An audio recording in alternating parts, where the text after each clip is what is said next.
Welcome to Content Disrupted, bold takes on brand marketing. I'm your host, Dan Baptiste, and together we'll explore what it takes to excel in brand marketing at one of the most exciting and disruptive times in industry history.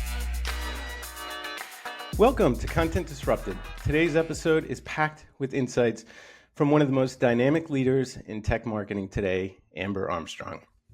Amber is someone who thrives in uncharted waters. She was the Post-IBM, Amber led marketing at LivePerson, specializing in AI and conversational commerce, which were transforming those industries. At LivePerson, Amber reshaped the marketing organization, relaunched the brand, and no surprise, drove substantial growth. Today, she's at the helm of Salesforce's Sales Cloud's marketing efforts. Sales Cloud is one of the most strategic divisions at Salesforce, and guess what? It's operating in a space where sales and business are being radically transformed by AI, economic shifts, and new ways of working. I have a suspicion that Amber is up for the challenge. You'll hear more about that and more in this episode. And as the kids say, it's going to be a banger. Do they say that? I don't know. Anyway, Amber, welcome to the show. Awesome. Thank you so much, Dan. So excited to be here. Yeah. First question, are you tired? So just reading your bio, I was overwhelmed. I mean, it seems like you have so much on your plate. How do you manage it all? Yeah, I don't like to be bored. So actually, it's the opposite for me. Not having a big challenge actually makes me sad. It makes me tired. I am energized by big challenges and hard things. Awesome. So, we talked about IoT, blockchain, now AI. You're kind of running at some of these hard, big problems, these complicated spaces. What is it about those things that draw you in? Well, I love being in an uncharted territory, right? And trying to figure out how do we solve this unique thing. And, IBM has, I don't know if it's still true, but certainly when I was there, more patents than any other company. And we're always trying new things. We're always leaning into new things. And I was always in the growth businesses at IBM. So I got that rigor, but also that need to move quickly and to try and fail fast, that sort of thing. Salesforce, Sales Cloud goes first on a lot of the things, right? We're the first ones to figure things out, and then it rolls to the other groups after that. And so it's a really exciting place to be, to get to, even though, it's a flagship product, it's been around 25 years. We try new things every day, and it's super, super exciting. Yeah, it's really cool. And even leading the charge, I mean, such an innovative company. You've been there for a couple years now. Really, in that time, looking back, there was a lot of hard changes that the company had to make and big bets that the company had to make. So everything from leaning into data and AI and restructuring the workforce, a lot of change. But now, at the time, it was very tumultuous. Now it's like, wow, you were ahead of the curve on every one of those bets. So, thinking of your time over the last couple of years, what's impressed you most about the company and how you kind of move through these moments? Yeah, I have never experienced a company that can move with such incredible speed and innovation. One day we dream up something, the next day it's a reality, and there's customers using it and they love it. And so it's this just this incredible speed is so impressive. And the set of people that are here are really different, a really, really unique set of people. I sit inside of the product marketing organization, and all of the CMOs sit inside of the product marketing organization. And the product marketers here are incredible. They can build the demo, deliver the demo. They can do it on script with no teleprompter, walking around a room, right? It's doing everything on hard mode, but they love it. And that's the people that really thrive here are the ones that really love doing really challenging things and getting that reward. Yeah, I mean, it's almost like the mentality and operations of a startup, but it's a massive, really important global company. So it's super impressive to see in being a part of having that speed, energy, and horsepower as you described. It's got to be really, really cool to be a part of. And to that end, as you look at Sales Cloud and some of the major initiatives, what are some of the things that you're most focused on impacting now here in your role? Yeah, well, right now, as you might have heard, Agentforce is a big deal. So I'm not sure exactly what date this comes out. So it'll either be probably right after, I'm guessing, our big general announcement of our sales development and our sales coaching agents. And, Salesforce has completely jumped ahead of the market and our ability to execute around agents. We have customers, these things, we did a restricted GA at the end of October, and we already have customers that are live on these things. And so I'm looking at it from the perspective of sales, but my peers are looking at it from the perspective of marketing and commerce. And I'm really excited as a marketer about all the things that agents will start to be able to do for us to make us more efficient and effective, of course. What's the craziest thing that you've seen the agent be able to do? Oh my gosh. So this is going to be a little self-promotional, but when we went in and did the sales coach agent, there's this coach coaches you based on a specific opportunity and based on where it is in the cycle of the deal. So as a marketer, I love this, right? Because it's like all this pipeline we create, we want to make sure that the sellers are able to make the most out of it at every step of the process. And obviously sales managers can't coach on all of that. And so the first time I saw the product, like I'd seen the videos of it and I'm like, yeah, that seems great. But I know like it's still being built and we're working in Figma. And I got in and I did a role play on a negotiation. And I was like, for sure, I'm going to be able to trip this thing up. Like, You I'm, lost? I'm going to break it. Yeah. And it was really good, right? Like, it's really, really good. And it comes back and it gives you feedback that's like really customized. But you're literally talking to Einstein back and forth, like on the screen. Like, instead of your face being there, it would be the Einstein, like, voice edit or voice boxes there. And it's incredible. It understands everything you say and it compares it to what you're supposed to say. I was really blown away by that. Like, it was really cool.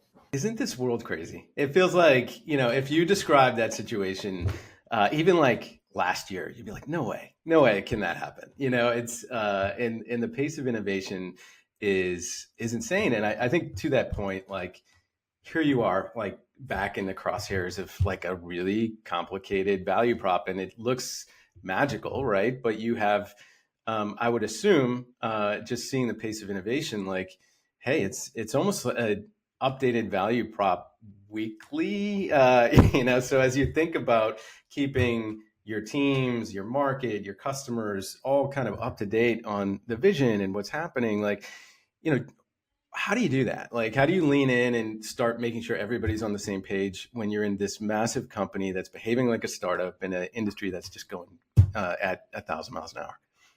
Yeah, it's a lot of it is alignment, right? So it's alignment, making sure that everyone is on the same page. And things do change really quickly, like extraordinarily quickly here. And I love it. And it's also really challenging to keep up with that pace of change, right? We are still feeling our way on a lot of things. There's no one, as I said, there's no one ahead of us. So there's nothing to look for on how to do it, right? We're literally the ones making the mistakes as we go so that we're blazing that trail. So one of the things I do just super tactically that the team has given me a lot of really good feedback on is I have daily office hours. So the team could come into those every day of the week, get feedback on anything they're working on, make sure that they kind of understand the latest and greatest. Every Monday, I have a top of mind that's recorded, and my expectation is that people either join live or they definitely listen to the recording, because that keeps us connected on what's really important for that week and where we're headed. And that's the only way that I know how to really stay connected or how to really stay aligned in all this kind of constant change. And it's working. I think it's working pretty well. Have you noticed a learning curve? Obviously, as you introduce concepts like AI into areas that didn't, weren't AI influenced in the past. And now everyone's job sort of changes, sort of doesn't. I mean, the outcomes are still the same, they're just magnified, but now you have a level of technology understanding that you need that you maybe didn't before. So have you noticed that obviously with yourself, you've been in this space, so the learning curve is smaller, but with your teams, have you noticed either upskilling or trying to educate them in different ways? Has that been a challenge? Yeah, I mean, even myself, right? So none of us, sitting here a year ago were as deep and informed on generative capabilities as we could have been, right? Like they really crossed over into a new level, and all of us had to get really trained and learn how to best engage and how to use those technologies. So we did a lot of internal engagement. But agents is a whole new, like agents is where instead of like we talk about generative as being this period where technology is helping the user. Autonomous and agents is where it's actually working on behalf of you. And so, how you educate not just our team, but also our external audiences. So, we've just released, as you well know, two new long form vlogs that are focused on the two primary keywords that people are searching on for sales agents, AI sales agents, and sales agents just separately, I guess. And um, that's a big part of how we're educating the full audience, right? Even our competitors, right? We're putting all that information out there about these are the things you should think of when you think of sales agents. These are the things that are important to consider. And of course, we talk about the fact that we have those capabilities and that, we are very proud of the things that we bring forward to answer those. But it starts with educating them on even the things to ask. How do you consider any of us or our competitors, right? Like, how do you really think about that in a way that is current? That's the big challenge. Yeah, and I like how you frame that. So basically, you're starting to look at the questions that are being asked and almost like reframing the conversation and teaching people how to evaluate the space. And there's a sort of customer service lens that I've seen you deploy in all of your marketing forever as you think about like how do we put the customer at the center and deliver value to them. Search is a really interesting way to do that. Can the agents also educate us? Like as we think about that, I'm like, as you're talking, I'm like, wow, I bet I could get an agent to educate me on the agent. Like, is that possible as well? I think you could for sure. But we have our agents educating customers every day. If you go to help.salesforce.com, the whole screen is a big search box, and you type in whatever your question is, and the Agentforce actually comes in and answers that question and points you out to all of the appropriate articles where you can go deeper and learn more, that sort of thing. So there's a big role for that across the board. Really impressive how you and your team have really kind of shaped how you connect with the market. I know you recently won Content Marketing Program of the Year with Content Marketing Institute. Congratulations. As you look at that and you look at what you accomplished in really kind of building and architecting, you and the team building and architecting a full end-to-end content marketing program from the ground up, like what do you think some of the elements were that caused you to get that recognition versus maybe some other programs that were being considered? Yeah, I mean, I can't really speak to how they made that choice, but I can tell you the things I'm really proud of in the program. We took both. So Salesblazer is two things. It's brand and it's SEO content, right? It's very much focused in those two areas and then supported by our community.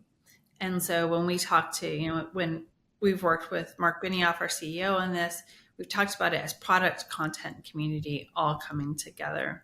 And the thing that's really differentiated about it is that connection between those things. Because without that connection, you have content that tends to be whatever the company wants to say. Well, our content, as you well know, is not built on what the company wants to say. The content is built on search. The content is built on what are people looking for? What are the questions they want answered? Then On the product side, we then take that content and infuse it into the product in the areas that will be helpful for the user at that particular point in time. So if you're on an opportunity screen, there's something related to opportunities there. But the content up till this point has not been very focused on our product. It's much more on how you solve these bigger external challenges. And then the community side of it is the extra part. And so, if you go to salesblazer.com, it looks like, hey, it's a blog on steroids. Pretty cool. But what it actually is a way that our community connects with each other, learns from each other. A lot of the content is authored and bylined by the community members. A lot of it's bylined by us as well. And it's actually our way to bring together all of these audiences. And then we connect them. We have a Slack community where they're connected. There's up to over 20,000 people engaged in our Slack community right now. So what I think makes Salesblazer special is it's not just a blog. It's not one thing, but it's all those things, and how those things are all tied together is the real beauty of it. Yeah, I mean, I think what you've built is this platform to connect people, connect ideas, and really invest in them. And then the products become an avenue to realize that potential, right? Like, how do we make people more successful? They need to have great knowledge. They need their questions answered. They need inspiration and advice from their peers, and they need the tools to get the job done, right? So starting to pull those things together versus some of the challenges in content when people look at it in a very functional or tactical area, kind of lens, where it's like, oh, well, this content is for search, this content is for social. Maybe I have community or activated an event. What you've done that's so impressive is kind of wrap all those things together around people, and then starting to think about, okay, how can I stretch that accordion and not just have like, oh, this is for salespeople. Well, it's different if you're a BDR or an SDR or a sales manager or a salesperson or an enterprise rep. Like, those needs are different. Those conversations are different. So even starting to expand the relevance through those dimensions has been really, really cool as well. So congrats. And I think what that's done now, as you look at Agentforce and the education and collaboration in this like new thing that everyone has to figure out, like having a community that can figure out together is really cool. So how are you thinking about using the work that's been done as a springboard to get adoption and really like up the skills of the community around this new technology? Yeah, well, a couple of things we're doing. And I do want to make sure I give credit to my team, because there's nothing Amber in Salesblazer other than the vision and the drive for it. But you work with that team all the time. You know how incredibly exceptional. Yeah, every top to bottom, they're amazing. So we could spend an hour just talking about each one, and we can if you want. But No, they're just so fantastic, and such a great example of people that deeply care about their customers and are putting out great content for those customers. But back to your question on how are we helping the community learn about agents? There's a few ways. So we had kind of this crazy idea. TJ on my team said, I think we could do some workshops like they did at Dreamforce for agents, but we could do them virtually. And then I, of course, said, great, what if you did 10 in 10 days? And so that sounds like an Amber move for sure. Yeah. And so to which TJ said, well, let's try and see. So we launched this whole series of hands-on workshops so that our customers and our employees, our sellers, marketers, whoever, can come in and get to build our sales coaching agent and our sales development agent. And we launched them with like 2 days notice, kind of a thing. Like, it's really pretty wild, pretty bold. And it's incredible. We've built over 1,000 agents, and we still have another session today. And so, like, when people actually experience building the agents, you build 2 agents in a 90-minute session, like, wow, that's really easy. Like, and so that's a great way of educating people and bringing people kind of along. and inside the community. And that's not just to the Salesblazer community, but we promote those through the Salesblazer community. They then promote them on their social as well. And then for our people who are deeply involved in the Salesblazer community, two things. We have in our Slack channel, we have a separate thread that's very specific to the sales AI conversations. And so they can go there, talk to each other, get help from each other, ask questions. We're in there answering questions as well. So that's one way, very tactical way. But we also, before we did our hands-on workshop for the first time in person in New York, we did them with the Salesblazer community. And so we let them see things first, we get their feedback and we learn, and then we roll it out to broader audiences.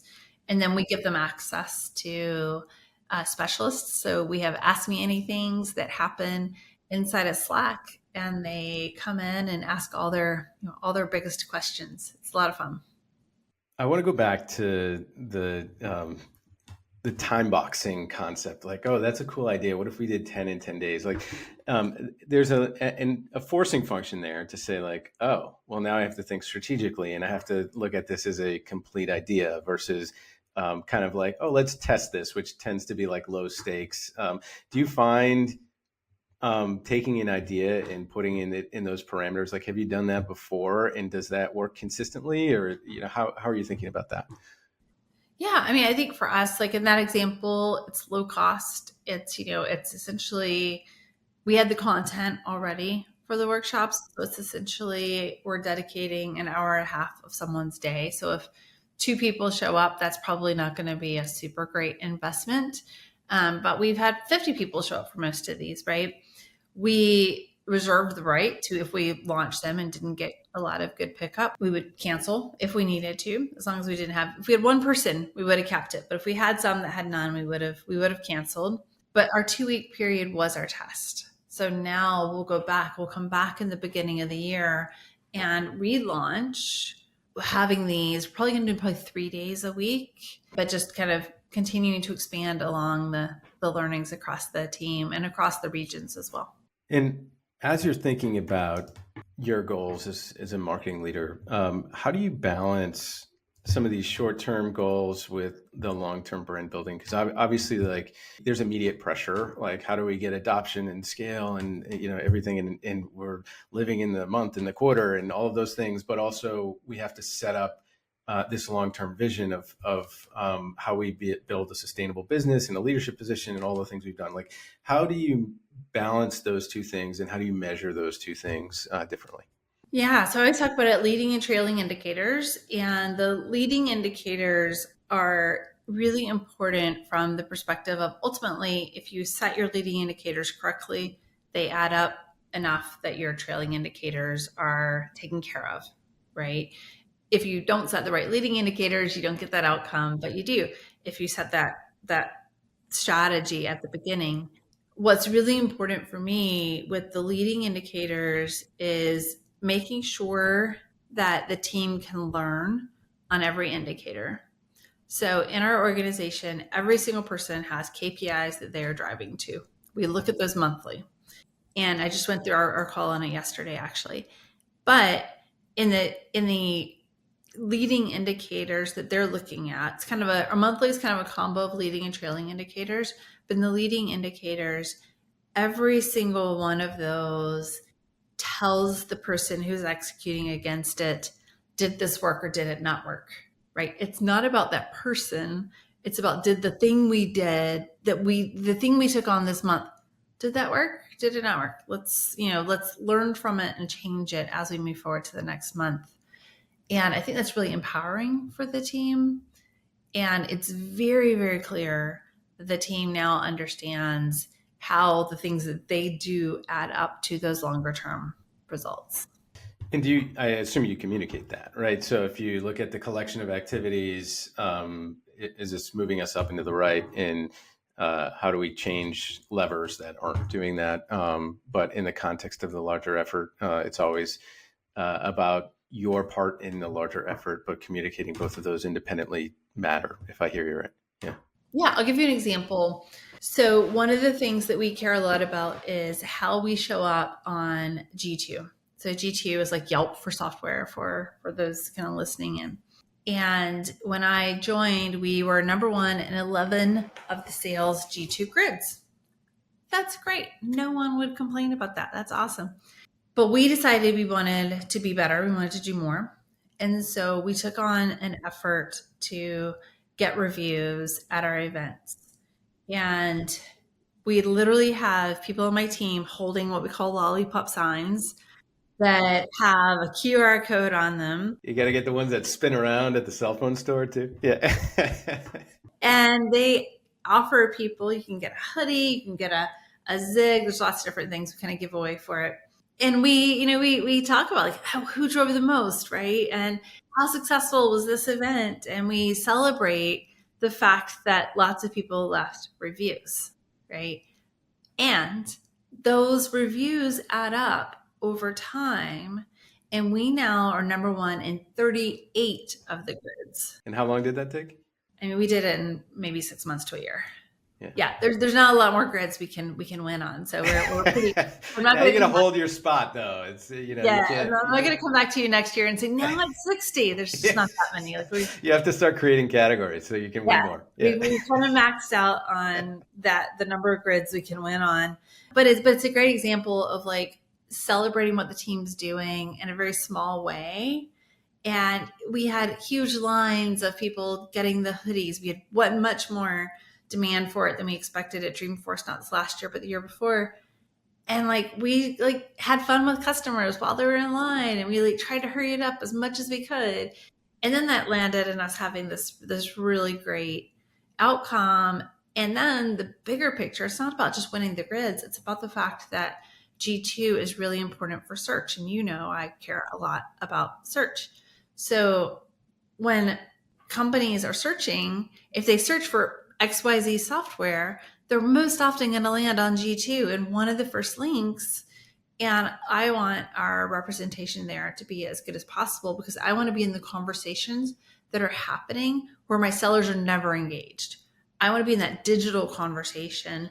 And so all of these little things add up to really big outcomes. We've seen a big increase in our organic traffic, not just from G2, obviously from the work you and I are doing together on Salesblazer, but huge increases in our organic traffic. And our organic traffic had been in decline for years.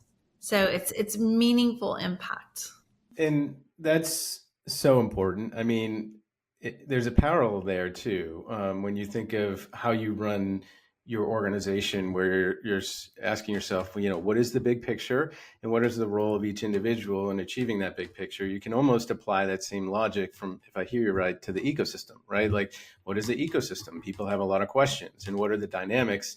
What are the roles of each of those things? Whether it's, showing up in organic listings, showing up in G2 listings, so that, the big picture as we drive, we're there as the authority in every possible scenario that we can be. So, and there's a role of all of these different dimensions. So almost breaking apart the job into components and then making sure every one of those things are running, but those components are working together to drive to the outcome, if I hear you right. Yeah, absolutely. Awesome. Want to change gears. I think you're in kind of a fun position where you get to market to salespeople, and there's historically this friction where you have marketers and salespeople at odds with one another, typically because you have conflicting goals and credit and attribution. That's probably the root of the problem. But arguably, a lot of marketers don't understand what motivates salespeople. They think it's typically all money, and they're off just chasing dollars, and it's not always the case, especially as I'm sure as you've dug into the community and you've seen folks interact with one another and the care that they have and all that. So what have you learned maybe that surprised you about salespeople as you've really started to dig in and understand this community of people? Yeah, I think, I have a little bit of a leg up in some ways because I've worked really closely with sales for my whole career. And we can talk about some of the ways I've done that really successfully. So I feel like I've had a really good understanding. And it's not so much that sellers care about their commission. I mean, they do care about commission, obviously. We all care about how we're compensated. But it's much more that they care about winning, right? And they care about like being successful and having their customers be successful. And so that's where we focus a lot in our partnership with our internal sales team is helping them, just helping them help their customers, right? And right now, the biggest thing we can do is help their customers understand Agentforce. And so that's why we do things like the workshops we talked about earlier. And I think that's a key concept when it's like, how do we help people win and how do we win together, right? So when you look at maybe some of the dysfunction that may be taking place in other organizations that don't have a healthy relationship, what are some things that you would recommend starting to do or starting to implement to build that like shared winning culture? Are there any recommendations there? The most effective way that I've been able to drive alignment with the sales organization is through account-based marketing. And I started this at IBM. I did it at LivePerson as well. We're doing a little bit of it here at Salesforce, although it's a little bit of a different motion. And it's really working very closely with the sales team to decide what are the accounts we absolutely want to win. And we agree, okay, we're going to go put the majority of our effort against these accounts and not generic activities. And then that drives a lot of really good dialogue. It drives a lot of back and forth. The slowest part of setting up account-based marketing in a true fashion is in driving that alignment with sales and having the conflicts over which regions are we going to focus on, where are we going to put the priority, which accounts, which industries are our biggest priorities, and having those conversations is a slow part of the process. And then actually turning on the marketing campaigns behind that is actually pretty easy. And then you just show, all right, great. These are the accounts we wanted to go after. Here's where we are in going after those accounts. Not all those accounts are in the market, right? So some of them you're never going to get to touch. But you can say, hey, have I touched them? Have we had a digital outreach to that audience and have they engaged in some way? Then it just kind of moves through the normal funnel. But having that transparency and visibility is really helpful. And it's not at all ever a conversation of marketing versus sales from a results perspective, right? I'm responsible for the overall pipeline number. And so I'm very much focused on have we driven the right activities to drive that overall number. And I spend probably more time on our internal teams than I do a lot of ways on our external marketing. What's interesting about that, if you think of just going through that exercise and you phrased it as kind of like generic activities versus account-based marketing, but really what you're doing is you're forcing sales and marketing to put the customer at the center versus the product at the center, right? So you're saying like, okay, how can I look at specific accounts and ask the question like, why would this specific account work with us? And what would make them incredibly successful? And how do we design our message around that?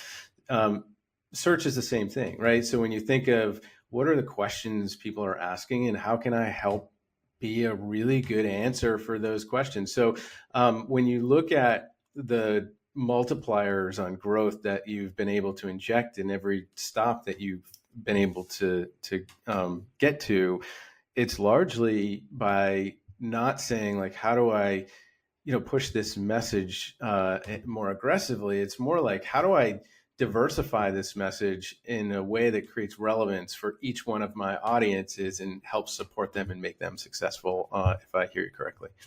Yeah, absolutely. You mentioned competition and, you're starting to look at a really like kind of cluttered environment, right? Where your AI is a little undefined and it is very ubiquitous, and it also allows a lower barrier to growth for companies to kind of step into spaces that are confusing, and the barrier to entry is very low. So how are you thinking about competition from a Salesforce standpoint? Are you auditing? I know we're looking at it from an SEO standpoint, but how do you think about competitive positioning as a leader of an organization that loves to be number one? Yeah, absolutely. No, we love to compete. And from SEO perspective, we're really clear on who's ranking for which keywords. And we are actively going after those keywords and have had a lot of success in getting number one rankings and certainly page one rankings for those keywords. So we're implementing lots of things from the external perspective, but also it's on the agent side of things. We're really opening up everything to customers to see what agents are, to experience it themselves. There's many, many, many low cost, no cost ways to engage with agents. And that's, I said earlier, like we have such a great product here. Agentforce is, because our baseline product is so good, Agentforce is really, really, really incredible. And so what that means is that if we can teach people how to use Agentforce built on this great platform, they are going to be able to be so much more successful, so much quicker. And so back to your point on competitive, we just want people to experience it because the product will sell itself when they see what it can do. We invite bake-offs. So if a company is starting down the agent path with another company, we're like, hey, put your money where your mouth is. Yeah. try and see the product is that good that I can do everything I want to be in those conversations digitally where our sellers are not engaged. But when our sellers are engaged, when customers are experiencing the product has already been built with a really competitive lens on a really great platform. And so we just encourage it and we just try to be really transparent. That's great. And we talked a lot about the team. Can't state enough how great of a team that you've built. And I think as leaders, especially in this climate where, we've all faced this shift in how we work, where there's a lot of remote workers. We're not sitting next to each other directly as much as we used to.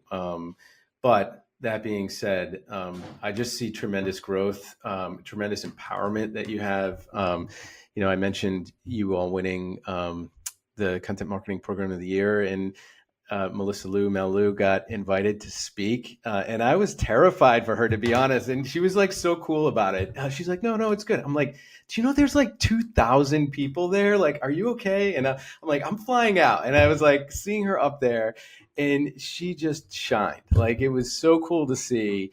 But I see that up and down your team. Like, you empower people in their growing, and you've done that in other stops as well. So like, what is your secret today to like allow that to happen? Because it's not just happening with one person, but it's happening with multiple. Yeah, no, I look for people. Mel is incredible. She's a great example of someone that is really eager and ambitious to learn and grow and try new things and continue experimenting.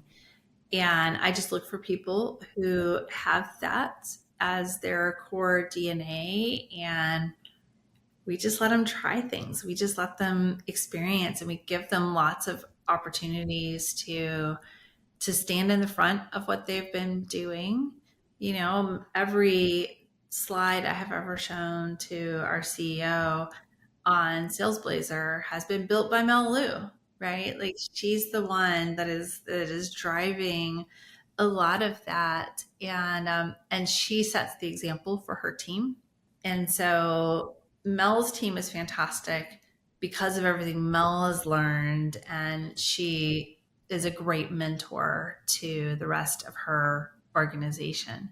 And so for me, it's really about that, like having the right leadership team in place, making sure that we're all really closely aligned and working together, and that I'm accessible to them and to their teams.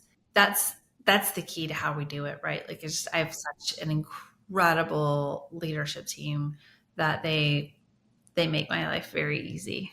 All right, you have the leadership team. That is sort of part of the battle, but then you have to unlock talent from folks like Mel. Like, do you have any guidance there on like, okay, we have really strong leaders that I want to take to the next level? You mentioned empowering people and allowing them to stand in front of their work. Like, are there any other advice or tools or approaches that you have that have been successful? I ask a lot of questions. a lot of questions. One of the things, this is like a total shortcut that I've taught my team. But almost every question you get from an executive is who, what, when, where, why, something along those lines. And my team knows that that's what I'm going to ask, right? I'm going to ask one of those questions in some way, shape, or form. You better have all 5 answered. Yeah. Yeah. And so it's what they do, right? And it's a very simple framework, right? The 5 W's or whatever, right? But when you do that with consistency, it teaches the team to always think about the broader context of the thing that they're working on. And, why are we doing this? Like, well, we're doing it for this small goal that leads up to this larger goal, right? And just it teaches them to think in that way. And Salesforce naturally is just a really collaborative environment, and so it's important that they collaborate with others.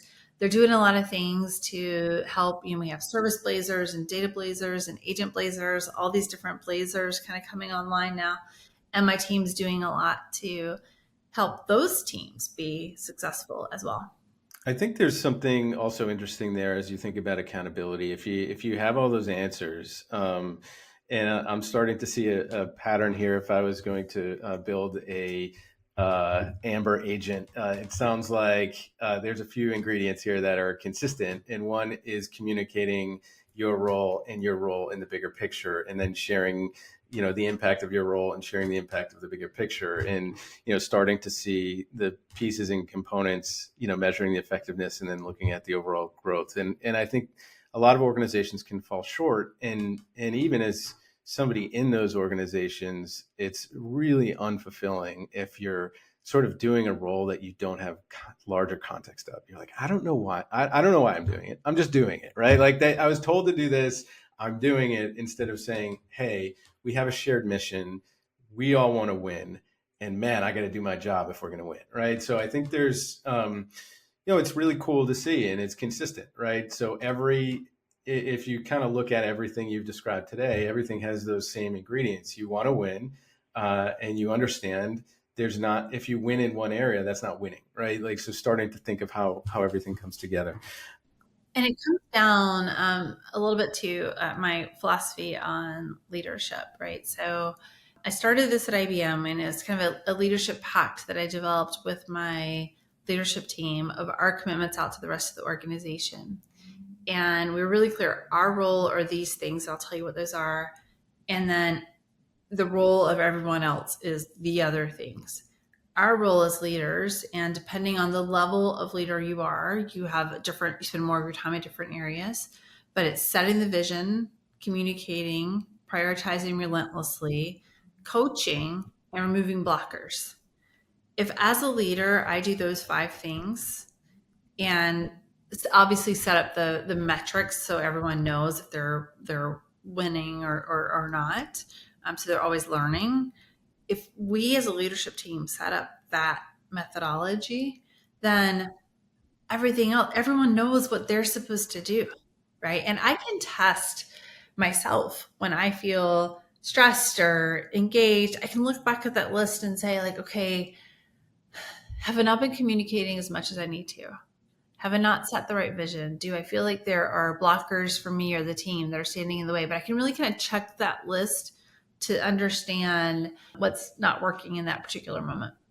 Do you find that it's comforting, right? Like, especially when you look at dropping yourself into these environments where, there's, AI doesn't have a whole bunch of success metrics because it's new, right? Like, same thing when you were within the IoT space or blockchain, it's like you're building the future. So you don't have a bunch of proven case studies to fall back on. There's no playbook, to your point. You're out there taking all the arrows. So having a framework like this allows you to lead in uncertain times. And as things are stressful and you're feeling either anxious or tired or burnt out, chances are you don't have the answer to some or one of those things on the list, I would assume. And as we're wrapping up here, this has been amazing. Thank you. And I think the cool part about this conversation is like the pattern, right? And I think as we think about what we can do as leaders, kind of simplifying the noise to see like, okay, I know how to adapt in all these different situations, environments, because there's kind of a framework, right? And if I hold myself to that framework, I hold my team to that framework, and we're communicating and measuring and growing together, chances are we're going to be successful. And you've proven that time over time again. So, any final thoughts for high growth leaders that are looking to grow teams, be successful, grow revenue? Anything you would advise on the like do and don't do list as we wrap here? I think on the do is take on the biggest challenge you can think of, right? Like I feel like at Salesforce, I said this to someone, we're looking into our, our FY26 plans, which because we're on a future calendar. And I, we're like, what are we going to do with Salesblazer this year? Because we've solved organic search. Like we really have. It's not to say there won't be new terms we need to focus on. It's not to say there won't be new ways we can continue increasing our rankings inside of where we are. It's never a done job, but we took that on as an audacious goal. And you all at Skyward have been just incredible partners for us in accomplishing that goal. But like that's audacious. Like to say like we're going to conquer organic search. Like that's huge. In like 18 months or 12 months. Yeah. No big deal. Yeah. And we're going to, we're going to have 1 million Salesblazers. Well, we have 300,000 Salesblazers already, right? We're on our path to get there. And I love that taking on big challenges because you may not hit them all, but you'll get really darn close, right? And that's really exciting. You'll get as close as you possibly could. Anyway, that's guaranteed. I think the thing that I would say also, the not to do is not be afraid of feedback. And sometimes there's friction in an organization that's unspoken. But it's there and you're able to avoid it because typically people like to avoid conflict, especially in a work environment. Lean into it though. And I don't mean it in like an aggressive, terrible way, but like really lean into like, why is someone not on board with this? Why are they resisting this change? And how can you understand that position better and help them to kind of see where you're headed? And then the phrase I love, I learned this from Michelle Peluso at IBM, is this idea of even better if, right? So my idea would be even better if I added this amazing thing that you just spurred in me. And that just creates less defensiveness, but also just gives you an opportunity to think like none of us have it all figured out. Especially right now. Yeah, we can all make it better. We can all grow and learn.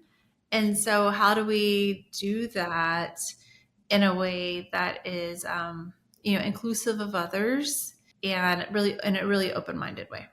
I love that. I mean, I think the mistake anybody has as you think about avoiding conflict is you just don't have, you do that enough times and you just don't have a relationship with people, whether it's personal or professional, because you kind of stuff those feelings down, right? And then you just move on with your life and pretend like they're not there until you have a problem, right? So I think if you want to get better, you should crave feedback, coaching, all those things, whether it's having mentors like yourself, live coaches. It's the best athletes in the world are still coached hard. Here in New England, you had Tom Brady, who, you would see him being coached at age like 39. He's coached like a 20-year-old. And you're like, man, if that's the case, then I should also, crave folks who seek out people who know more than me and crave that feedback as long as you trust the person delivering it. Yeah, absolutely. Absolutely. There's a great, in the book, Multipliers, there's a great diagram that talks about where to trust feedback. And it kind of has, does this person have experience? The person who's delivering the feedback, do they have experience? do they care about me? And are they aligned on the outcomes? I think I might have that last one a little bit off. But you can kind of see when these things come together, it really is like, yes, this is valuable feedback. Like, this is feedback I should take. If feedback's coming to you from someone that doesn't care about you, that doesn't have your best interest in heart, then maybe don't take that. Go find somebody else to get feedback from, right? But if you can align up on those things, I just learned so much from feedback. And sometimes that feedback is not really fun to hear, right? But it's the feedback that's not fun to hear is usually the most valuable. Well, this has been amazing, Amber. I'm thankful for your partnership, your friendship, and your knowledge here. I think, all these things, if we can implement them as leaders, we'll all be better off. So, really great time today, and appreciate all the insights. Absolutely. Well, thank you. It's been so much fun to partner with you for many, many years now. So thank you. Absolutely. All right. Talk soon.